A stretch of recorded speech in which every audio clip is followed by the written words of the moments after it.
Tony. Thank you for joining us again. It's been about a month since we last caught up with you. And how have things been?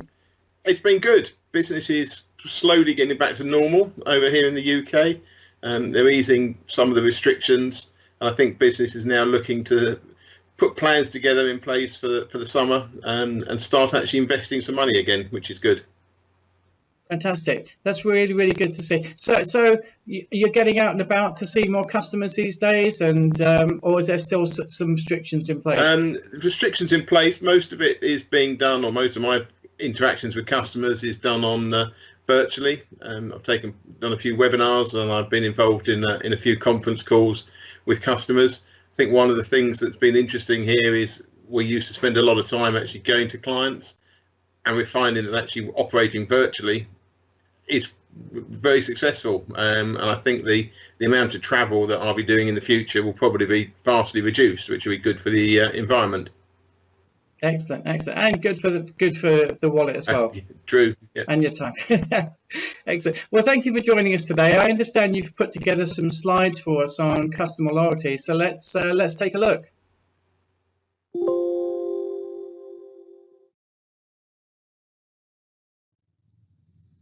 It's every business owner's dream to have a database of loyal customers who will remain faithful forever, continue to spend and act as a surrogate sales force to sing your praises to anyone prepared to listen. The reality, of course, is quite different. Most businesses have some loyal customers, but that loyalty cannot be taken for granted. My name is Tony Barritt, and I am Managing Director at Investor in Customers, a UK-based customer experience consultancy. Today, I'll be sharing some of our thoughts on what loyalty means to businesses. So what is loyalty? How can it be measured? And what can you do with it? Let's start with a definition. Customer loyalty is the act of choosing one company's products and services consistently over their competitors. When a customer is loyal to one company, they aren't easily swayed by price or availability. In fact, they would rather pay more and ensure the same quality service and product they know and love. But why is it important? That all sounds great, but what does it mean in practice? Why does every organisation clamour after loyal customers? There are a host of statistics available about how loyal customers are the most profitable ones, but without getting bogged down in details and numbers, there are 6 main reasons why loyal customers will benefit your business. Firstly, they are far more likely to repeat their purchase, buy more often, and be willing to buy other products or services from you. Secondly, they are usually less price sensitive. So whilst they may not exactly be happy to pay more, this won't necessarily put them off, and the cost of what you do or what you sell won't be a deterrent. Thirdly, loyal customers will tell others about you, about what you do and how you do it, and they'll encourage them to buy from you. Fourthly, they're less demanding and they rarely complain, so they don't cost as much to look after. Fifthly, the more loyal customers you retain, the less you need to invest in finding new customers to replace those that leave, significantly cutting down on marketing costs. And finally, there is clear evidence that companies that have a number of loyal customers have contented and motivated employees, leading to a more engaged workforce and lower recruitment costs. But what actually is a loyal customer? And how do you recognise them? A lot of people fall into the trap of confusing loyalty with customer retention or frequent purchases, but they are not the same thing. If I look at the businesses or brands that I tend to use the most, they may get a significant chunk of my disposable income, but I'm not loyal to them, and they certainly have little or no loyalty to me. In fact, in most cases, they don't even know who I am. I'm just a customer number on a database or a receipt on a till roll. So who are these customers? Who are these organisations? Customers may stay with you for a number of reasons, one of which is the hassle involved in switching. TalkTalk have provided me with phone and broadband connectivity for years, but I would probably switch tomorrow if it was easier for me to do so. Instead, I remain a long-standing customer purely because of the difficulty in switching and the knowledge that all my family would moan at me if they had to change their email addresses.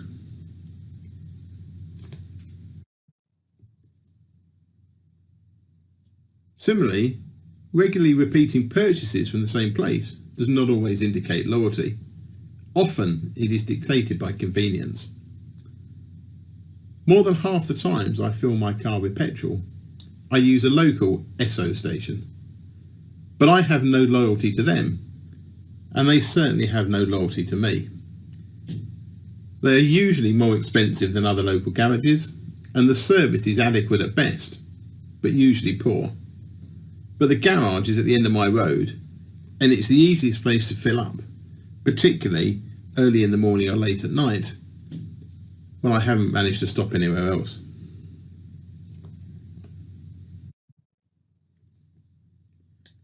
Most customers, whether in business to business or consumer markets, will have a preferred supplier, but again this is different to loyalty, even when they're on a preferred supplier list.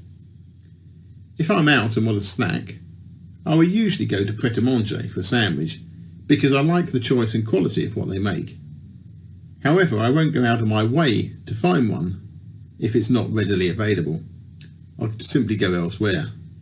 I'll choose Pret a Manger if and when I have the option. So I'm not really loyal to that brand, I'm just keen on it. The flip side, of course, is where you have no choice.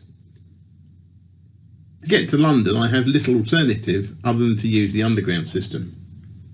I used to do so every day, but purely and simply to get to my workplace. It's not something I would do through choice. But as I say, I have no choice. That doesn't make me loyal. If anything, it makes me frustrated. And finally, loyalty doesn't necessarily mean being part of a club or a loyalty scheme. Loyalty schemes don't reflect loyalty in the true sense. The Tesco Club Card scheme provides a reason to shop at Tesco, but that's only one area of influence. It's outweighed by other factors such as price and location. It's a reward for what I do, but not necessarily something that makes me loyal. So which brand will I consider myself to be loyal to, and why? And that indicates some of the reasons that loyalty exists and what causes it. Smith's restaurant, overlooking Tower Bridge, is my go-to place for special occasions. The entire experience, from booking a table to being genuinely thanked when leaving, is exceptional. I've never had a bad meal there, and nor have the people I've been with. Everything from the food, the pricing, and of course the view is exceptional. But none of those necessarily would make me loyal in singularity. It's the combined experience, it's the combination of all the factors that actually drive my loyalty. I have an emotional attachment to the football team I support, despite the fact they continually let me down and very rarely meet my expectations. But my support is in the blood, and I would find it impossible to follow a rival team with the same passion. And emotion is a really strong driver of loyalty.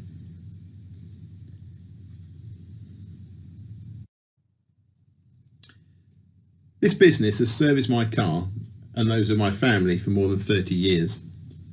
They aren't the nearest garage to me or the cheapest, but I trust them implicitly, and trust again is another key factor determining loyalty.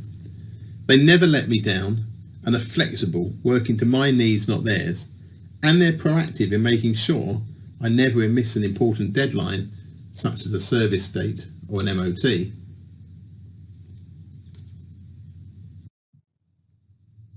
And value. Value for money is important, of course. Amazon may be a massive organisation, but you can't fault them for consistently doing what they say they will do in an incredibly cost-effective and efficient way.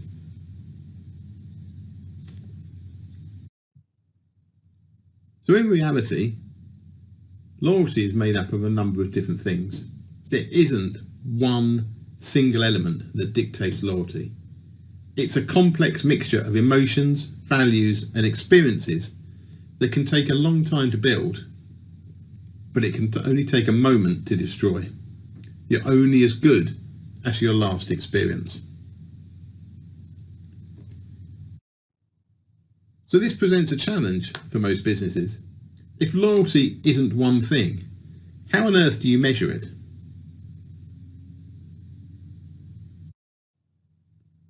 Companies look at various ways to try and identify who is loyal and what that means for their business. Measures such as lifetime value, share of wallet or longevity are all good indicators of past actions and give an idea of future intentions, but they don't always recognise loyalty.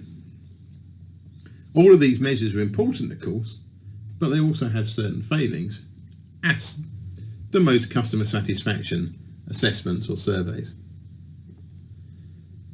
Too often, analysis fails to take account of segmentation, understanding the different groups of customers or their personas and what makes each one of them tick. Believing all customers behave in the same way, when we all know they can be very different, is foolhardy. And if you only look at the top line results and treat all customers the same, you'll miss some of the vital lessons and insights from the analysis. Similarly, results are often taken at just face value. People get fixed and fixated on an individual score and whether that number is going up and down. But they fail to look beyond that to really identify what are the trends, what are the root causes of customer action, and what is it that's driving loyalty, or on the flip side, driving people to defect. Firms also fail to differentiate between the loyalty to an organisation and the loyalty to a specific person that they might deal with. That could be their account manager or the person they normally come into contact with. This leads to a vulnerability if that person moves on, because if the loyalty is to the individual and not to the company or the brand, their allegiance may well shift with that person and they'll go elsewhere. So it's vital to understand actually what is it that that customer is loyal to. Too often, the measures lack impartiality, with managers interpreting results to fit the particular agenda that they are working to.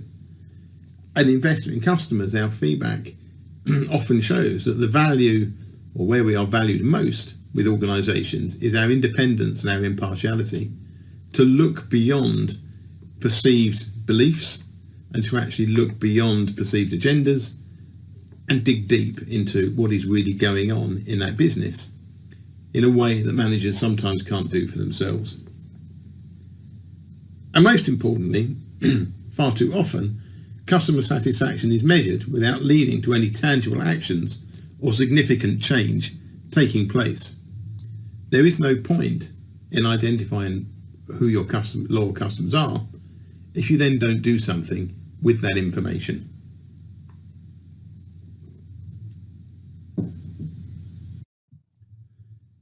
The most common measure of loyalty is Net Promoter, the ultimate question. How likely are you to recommend the product or service to others? This has been shown to be the best indicator of loyalty and future intentions, where the correlation between making a recommendation and being loyal is clearly higher than all others. The Net Promoter Score is calculated by asking that simple question, how likely are you to recommend? And on a scale of 0 to 10, a 9 or a 10 is deemed to be a promoter or an advocate of your business. 7 and 8 passive, they're the people who you don't always get it right, but you don't often get it wrong, and they're fairly indifferent or ambivalent within the organisation or as a customer. 6 and below is a detractor, and they're the people who you have to work hard at getting back on stream. The Net Promoter Score is calculated by taking the percentage number of promoters from your customer base, deducting the percentage number of detractors, and that gives you with a score which can be anything between plus 100 and minus 100. Of course, the higher the number, the better, but it's just a number. At Investor in Customers, we work with a number of companies to help them implement effective Net Promoter programs that go beyond just measuring how many promoters and detractors you have. Understanding what drives satisfaction and what causes people to defect is critical, and we do find that the growth of companies with high Net Promoter scores is far higher than their competitors. But Net Promoter is only one quite simple measure, and as I say, it's far more than just a score. It ideally needs to be looked at alongside other metrics. At Investor in Customers, we also use our own measure, which looks at how well expectations have been met or have been managed by asking, if you knew what you know now before you bought, would you have gone ahead? This measures whether the reality has met the expectation, and if not, why not? If with the knowledge I have now, I'd have gone elsewhere, why? What's let me down? More to the point, if I would have made the decision again, then that really strengthens the fact that I've made the right thing, and that also builds my loyalty as well, because it means that it's reinforcing that I made the right decision. This helps to build up a better picture of loyalty, and this can be seen by my experience with the brands I mentioned earlier.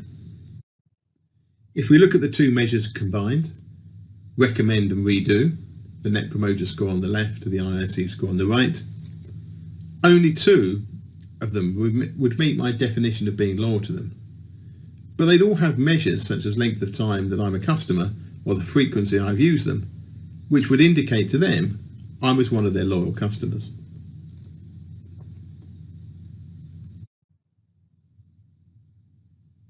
Knowing which types of customers are the most loyal means you can target your marketing campaigns towards similar individuals. You'll know who to target. But it also helps in terms of managing cash flow, because you can start predicting when customers will spend. If you have good records of what loyal customers do, you can see and predict when they might do it again. You can also increase sales, say by targeting those loyal customers, getting them to buy more or to put in place promotions to help them cross-sell, and also to help them recommend to other people, which will increase the customer base. And as we've seen, it reduces costs, not just in terms of they make less complaints, so therefore less costly to service, but also in terms of the churn within the organisation and the correlation between happy customers and happy employees, which means that your recruitment costs will be lower. And finance is really the key driver and one of the key areas that a lot of organisations focus on customer loyalty. But there are other benefits. Having a group of loyal customers can also benefit the organisation by allowing them to help persuade others to join them, not just in recommendations, although that's important, but also in providing testimonials, case studies, or even just customer endorsements in terms of their experience and why others should have another good experience if they do the same thing. That could even be used in terms of using them in advertisements or as brand ambassadors. And thirdly, product development or new ideas. Loyal customers are also a resource to use to test new concepts. They love to feel part of the business they support, and they can be your ideal candidates for customer panels, helping you to develop new products and new promotions. So to sum up, what is loyalty? How can you measure it, and how can you harness it to benefit your business? As we have seen, it's a complex mix of emotions, values and experiences They can take a long time to build, but are no moment to destroy. Never take loyalty for granted, as you are only as good as your last experience. And also, the bar is continually rising. What was good yesterday may no longer be good tomorrow. You have to move with the times and keep a real understanding of what it is your customers need, even going so far as to anticipate those needs wherever you can.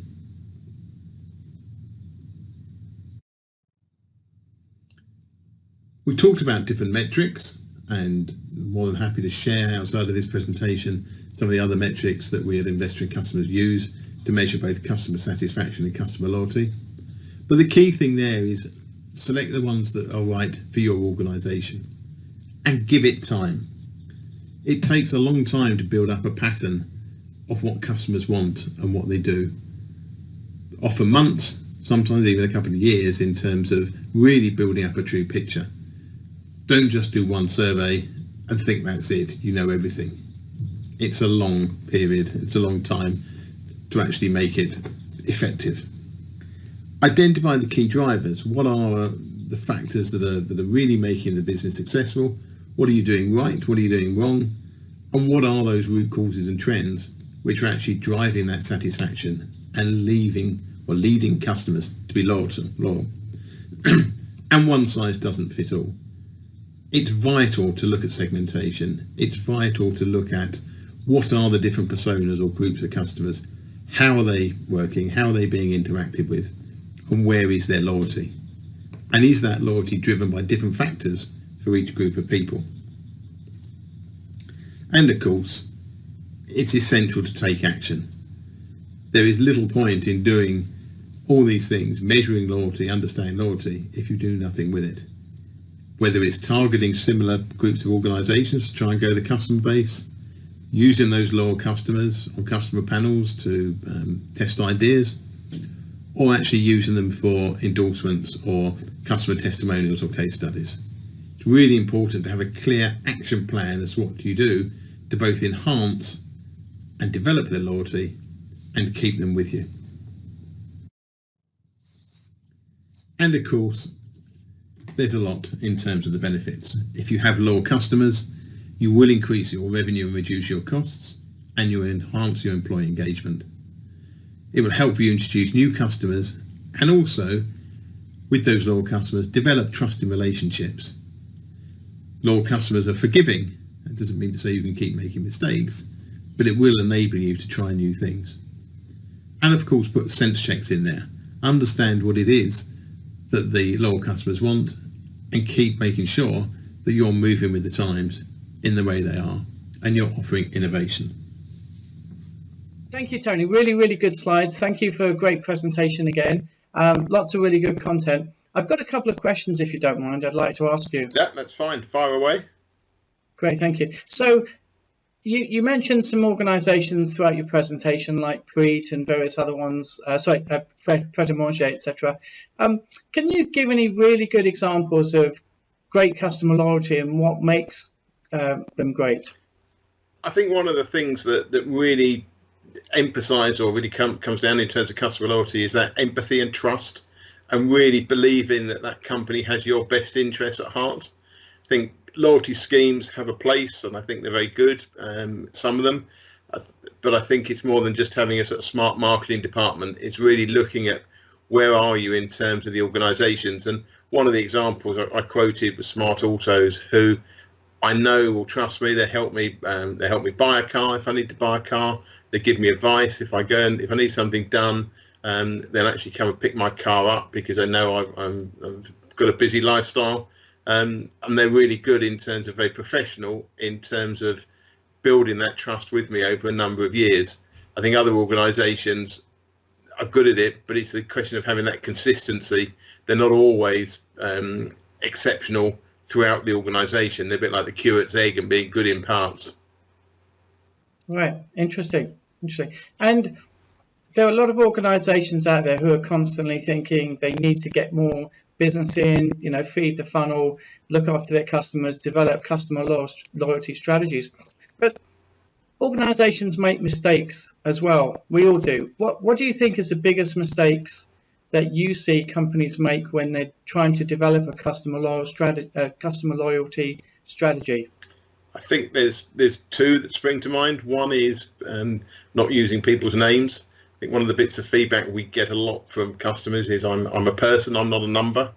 And I think a lot of organisations really get sort of obsessed in terms of the customer reference numbers, but don't actually use the right names and don't build up that friendly approach.